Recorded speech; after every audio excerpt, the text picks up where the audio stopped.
Bonjour et bienvenue à l'atelier, on en est à l'épisode final de la métalgique. On a du pain sur la planche, on s'y met tout de suite.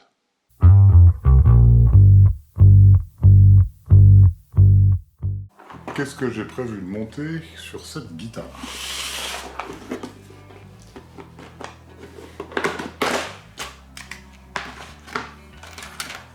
Alors, on va avoir un chevalet télécaster, genre cuivre vieilli, que je trouve assez beau. Les mécaniques du même style.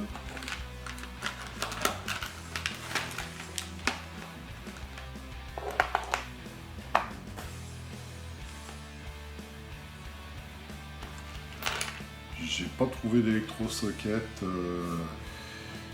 vieux cuivre, donc j'ai pris une électrosocket laiton qui rappellera les tons des compteurs.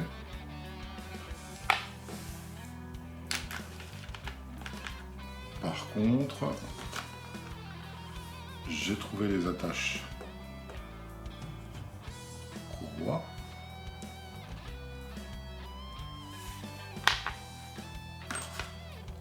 Et un bouton. Donc on a un ensemble assez cohérent. Au niveau électrique, j'avais prévu d'utiliser ce potentiomètre de chez Seymour Duncan qui évite, vous savez, la corvée que j'ai toujours chaque fois que je suis obligé d'utiliser un fer à souder. Malheureusement, on l'a vu dans l'épisode précédent, cette connasse de Midjourney m'a pas prévu une place suffisante au niveau de la cavité de contrôle. Donc ce qu'on fera, c'est qu'on mettra un 500K traditionnel de base.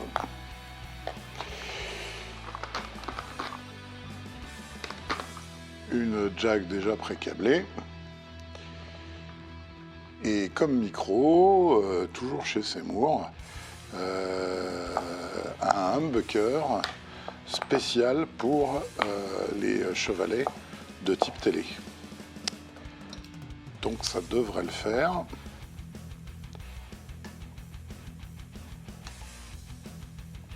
Et il est un peu ric-rac.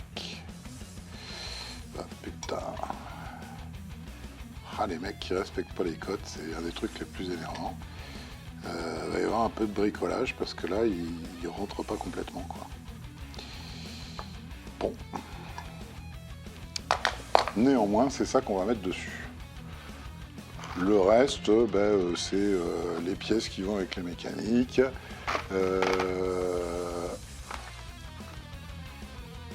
Des petits anneaux comme d'habitude. On connaît à peu près tous le truc. Ça, ce sera pour suspendre sans utiliser de ressort le humbucker. Ben, on est prêt. On protège avec le tapis de souris pour vieux de Matt Guitar Cover. Hein. Vous savez, les vieux, ça tremble. Donc les petits tapis de souris, ça marche pas bien. Là, il y a un modèle quand même qui permet de faire de l'ordinateur malgré Parkinson. On va commencer par poser les mécaniques.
Je vais fabriquer un petit bout de câble avec 2 œillets pour assurer, comme d'habitude, la continuité entre la cavité micro et la cavité de l'électronique, la continuité en fait de la peinture conductrice.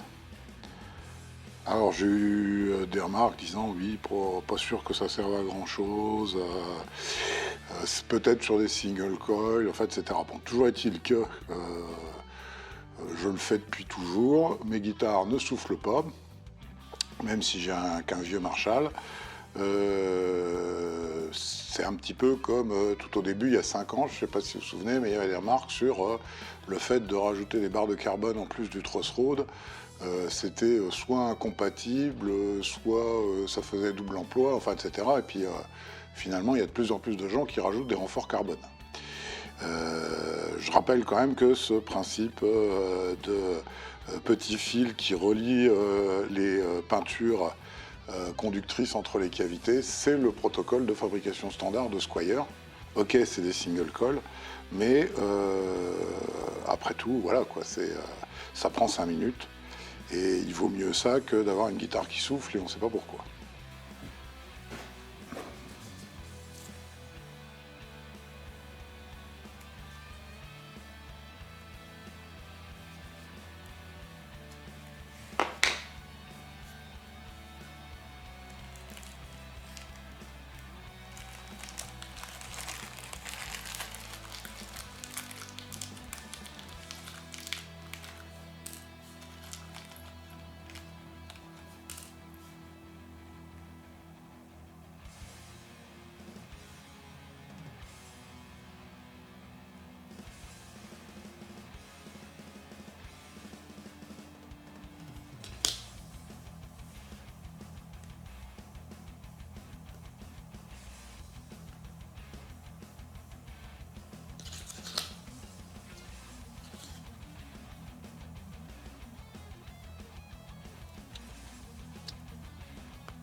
Petite utilisation amusante de la super glue, avec une petite M2 comme ça, à entrer dans une cavité, on peut devenir rapidement fou. Et la technique, c'est tout simple. On met juste un petit peu de super glue au bout du tournevis. Comme ça, pas beaucoup.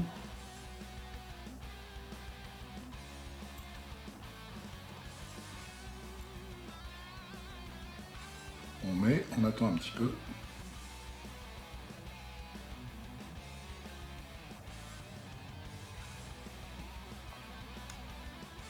Et hop. On peut même envisager. La super glue n'a pas une bonne résistance, donc ça s'enlève très facilement et de temps en temps il suffit de repasser un petit coup d'acétone sur le bout du tournevis et c'est bon. Et on vérifie qu'on sonne.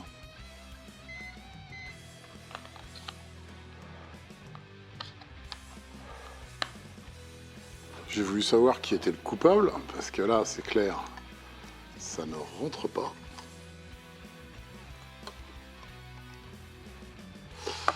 Donc j'ai sorti d'autres chevalets de la réserve.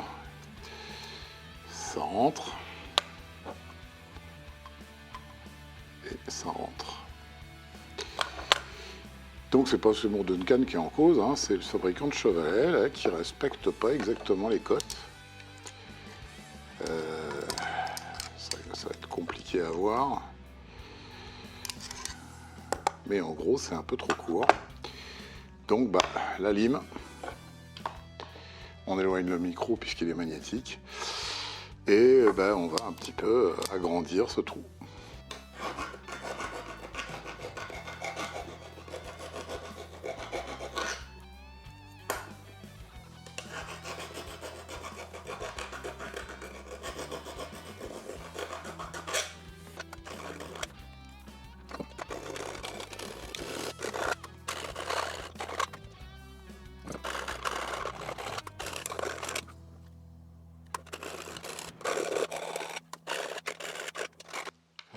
Voilà, là, ça y est. Avouez que c'est quand même la misère d'être obligé de bidouiller à la lime parce qu'il y a un fabricant qui fait mal son boulot, quoi. Mais bon, il est dedans. Évidemment, l'intérêt du manche traversant et de la précision de la CNC, c'est qu'on ne se pose pas de vraies questions pour la pose du chevalet. Je vais quand même vérifier par acquis de conscience. On positionne au sillet et on est nickel.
On peut donc refermer le patient avant le réveil de l'anesthésie.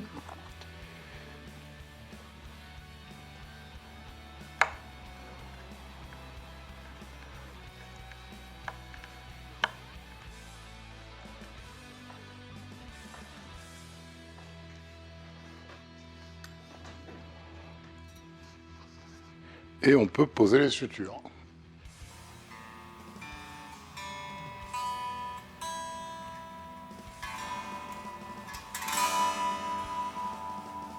Sans vraiment faire de réglage, parce qu'il y a eu pas mal de boulot sur le léger renversement du manche. Vous vous souvenez du dernier épisode. On est à 0,6 au niveau de la première touche, ce qui est vraiment très bas. J'ai jamais réussi à faire 0,6. Et on est quand même à 1,3. Je vais vérifier. Ouais, c'est ça, 1,3 au niveau de la 21. Ce qui est somme toute assez convenable. On est sans doute à 1,2 au niveau du mi aigu.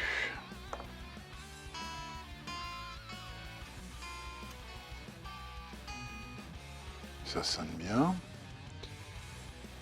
Et à la première, on va retenter le 0,5.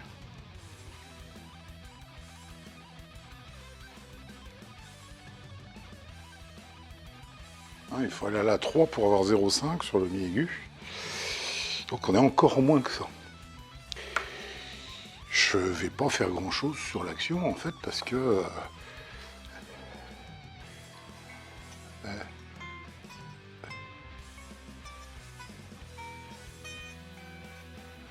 elle sonne, elle frise pas, bon bah voilà.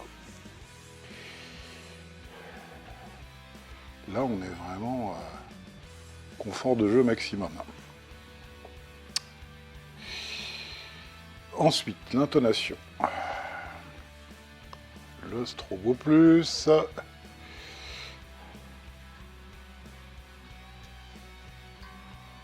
que j'aime poser les cordes.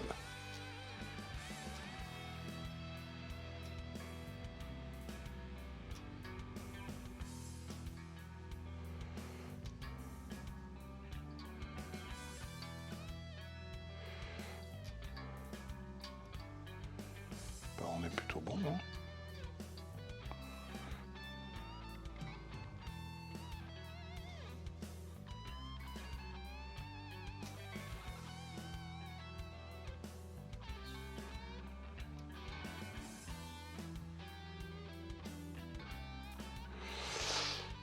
on est un pouillème, grave, mais c'est un peu le problème de ces chevalets-là, c'est que c'est un pontet pour deux cordes, quoi. Donc si je bouge un peu, je vais niquer mon mi grave.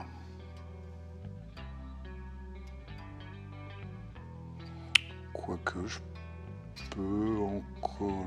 Oh, légèrement, quoi.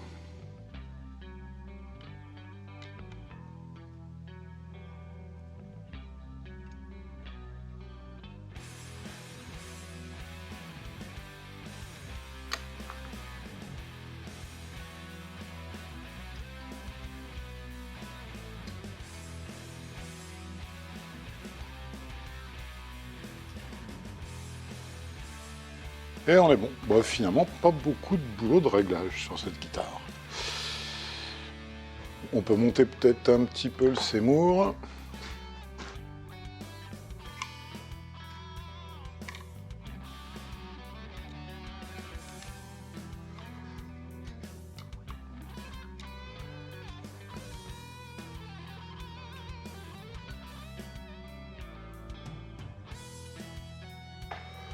On doit être bien aussi.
Une présence de tous les instants pour lutter contre la solitude. Vous n'aurez rien de plus. N'insistez pas, on passe à l'autocritique. Comme pour chaque guitare, il est maintenant temps de rendre hommage au grand timonier en faisant l'autocritique. Je vais commencer par les points positifs. C'est plein de poussière ici. Les points positifs, c'est que c'est clair. Midjourney est une intelligence artificielle d'art graphique, de dessin. C'est pas une intelligence artificielle de design. Et le premier point positif, c'est que j'y suis arrivé. Parce que je vous promets que quand je suis parti du dessin, que j'ai commencé à essayer de designer sur la base de ce dessin une guitare, je ne savais même pas où j'allais mettre la cavité de contrôle, je ne savais même pas si je pouvais mettre des micros, enfin bon. En gros, quand j'ai commencé, j'avais des longs cheveux bouclés, et vous voyez ce qui reste. Mais bon, ça y est, c'est fait. J'ai traduit en fait le travail de cette intelligence artificielle sous forme de guitare. Point assez positif, faut bien reconnaître. Le deuxième point positif, et vous me direz ce que vous en pensez dans les commentaires, c'est que elle est un petit peu comme Kim Basinger. Elle n'est pas belle, mais elle a du chien. Enfin, Kim Basinger jeune, hein, pas maintenant. Elle était pas belle, mais elle avait du chien, ce qu'on appelle avoir du chien. Et c'est un peu pareil pour cette guitare, elle n'est pas obligatoirement belle, mais elle a de la gueule, elle a du chien. Et ça, c'est le deuxième point positif. Le troisième point positif, c'est Bah, les erreurs, finalement, bah, ça sert à quelque chose. Vous avez vu que j'ai quasiment pas eu à régler l'action.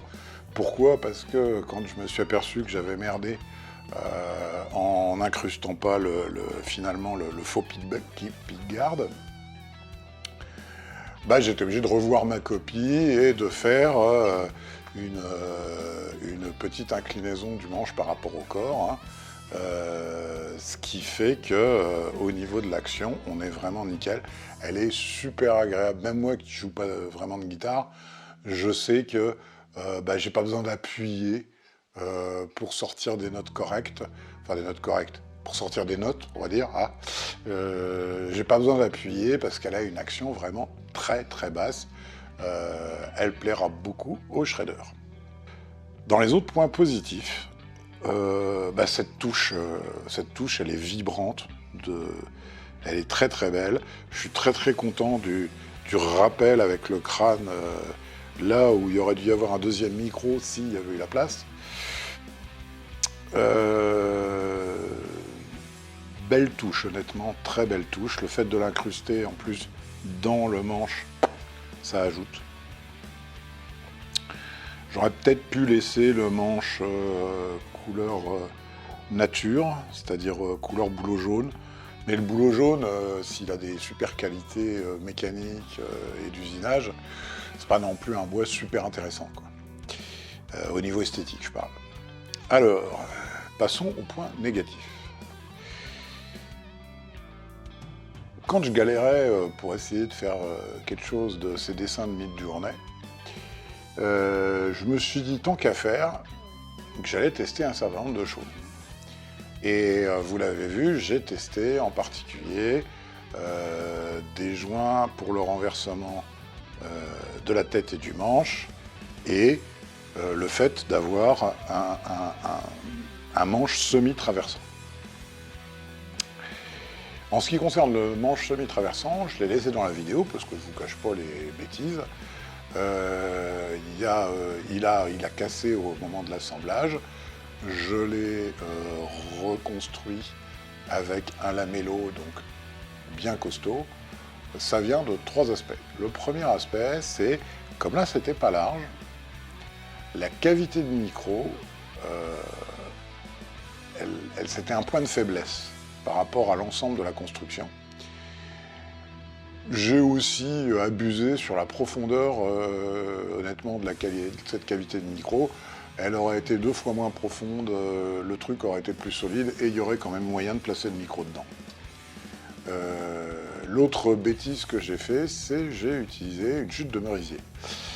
Et en fait, je pense que ça aurait été beaucoup plus solide, même avec la cavité de micro de départ, si j'avais aussi utilisé un bois très dense, très solide, comme le bouleau jaune que j'ai utilisé pour le reste du manche. Il n'empêche qu'il y a un troisième point non négligeable, c'est pour ça que j'ai laissé aussi sur la vidéo. Quand je tapais sur la cheville, j'ai malencontreusement raté mon coup, j'ai tapé aussi sur le côté du merisier, ce qui a ajouté cette casse. Néanmoins, là, il est bloqué lamello entre 2 plaques de limba plus le chevalet qui est vissé, le truc bougera pas. Honnêtement, ça bougera pas. Renversement, tête-manche, un joint hyper classique, hein, le tenon mortaise chevillé. On ne peut pas faire plus classique. C'est un joint intéressant, mais qui règle pas le fameux problème Les Paul, puisque le tenon va contrarier le fil du bois, puisque le fil du bois du manche est comme ça, et le tenon est un peu incliné. Donc on n'a pas réglé le problème Les Paul. Néanmoins, c'est pas de la cajou, hein. À nouveau, c'est du bouleau jaune, c'est très dense et très costaud. Mais c'est un joint amusant à faire, honnêtement. Ça fait une super jonction parce qu'avec les chevilles, il y a une pression d'enfer, donc il n'y a rien qui dépasse, comme on dit. Mais c'est pas obligatoirement un joint que je referais par rapport au bec d'oiseau, par exemple, que je trouve plus solide.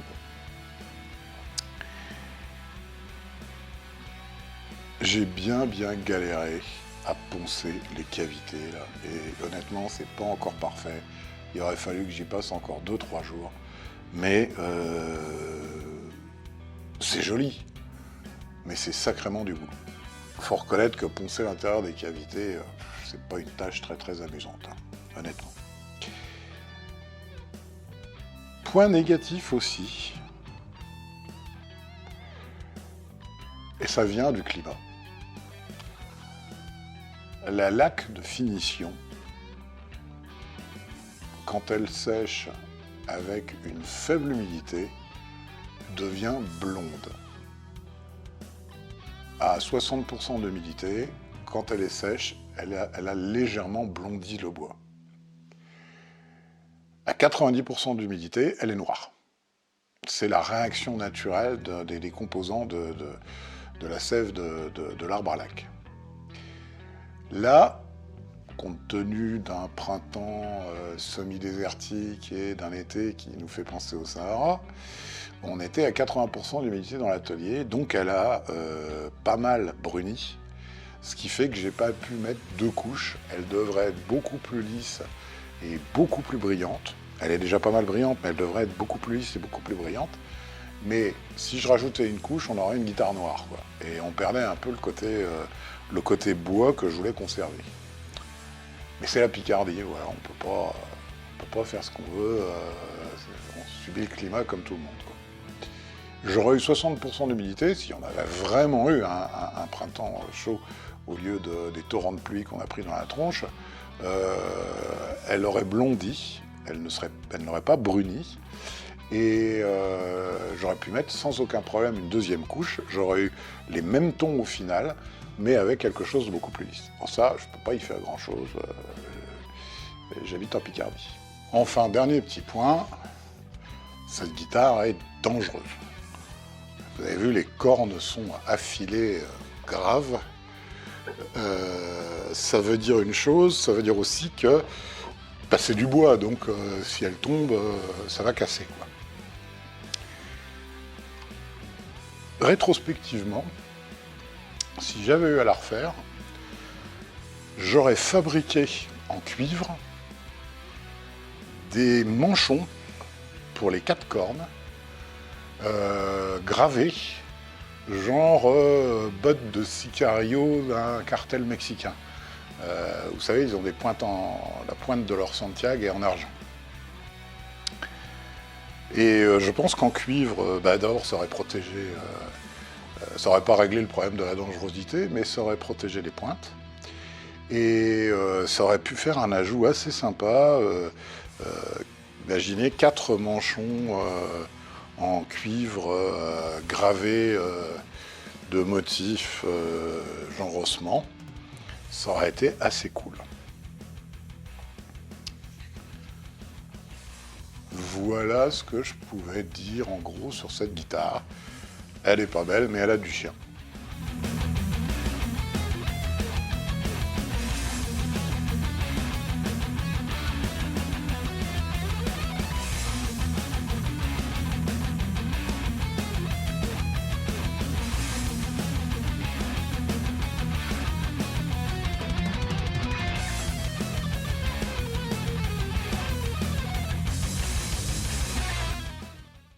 10 épisodes, c'est fini. Je me souviens qu'en début d'année, j'avais dit que j'allais faire plus court, mais j'ai pas du tout envie de vous infliger de l'auto-glorification. Je fabrique une guitare en 20 minutes, tout en accéléré au montage.